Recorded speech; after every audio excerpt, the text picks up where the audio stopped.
दिल्ली की ring road पर शहर की रफ्तार कभी धीमी नहीं पड़ती। इस रोड पर वर्ल्ड हेल्थ ऑर्गेनाइजेशन के दफ्तर के पीछे अन्ना नगर स्लम तक आते आते ट्रैफिक और तरक्की दोनों ही थमने से लगते हैं। जिंदगी की रोजमर्रा की जद्दोजहद के बीच यहाँ आज जबरदस्त जोशो खरोश भी दिखाई दे रहा है।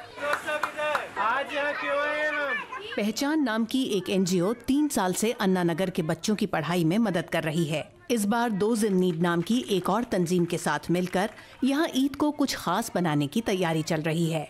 इस गरीब आबादी में हिंदू मुसलमान दोनों के ही घर हैं, लेकिन ज्यादातर बच्चे एक दूसरे के मजहब और कल्चर की बारीकियों से अनजान हैं।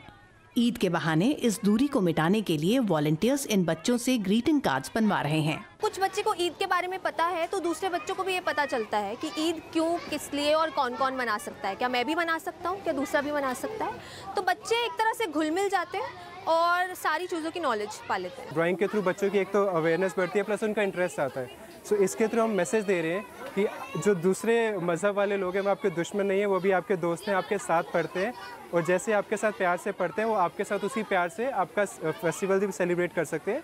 खेल खेल में बच्चों को बात समझ भी आने लगी है।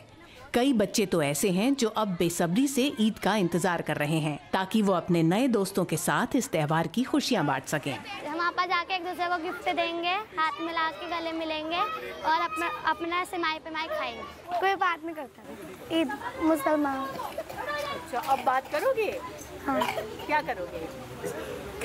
मैं उनको कार्ड देकर अपना दोस्त बनाऊंगी। बहुत छोटी उम्र के अंदर है, अभी से इनके बारे में अवेयरनेस होनी चाहिए कि हम कैसे साथ में रहते हैं, तो आगे जाके साथ में और अच्छे तरीके से रहें। सारे कार्ड्स जमा करके वॉलंटियर्स ईद के रोज इन्हें जामा मस्जिद ले जाएंगे। बस्ती के कुछ बच्चे भी इनके साथ होंगे। ईद की नमाज के बाद इन कार्ड्स को लोगों में बांटा जाएगा। खुद अक्सर छोटी छोटी खुशियों को तरस जाने वाले ये बच्चे ईद के रोज न जाने कितने अजनबियों के दामन में खुशी की ये सौगात डालेंगे। बदले में मिली हर मुस्कुराहट इन्हें यही सबक सिखाएगी कि खुशी बांटने से ही बढ़ती है। ऋतुल जोशी, उर्दू VOA, दिल्ली।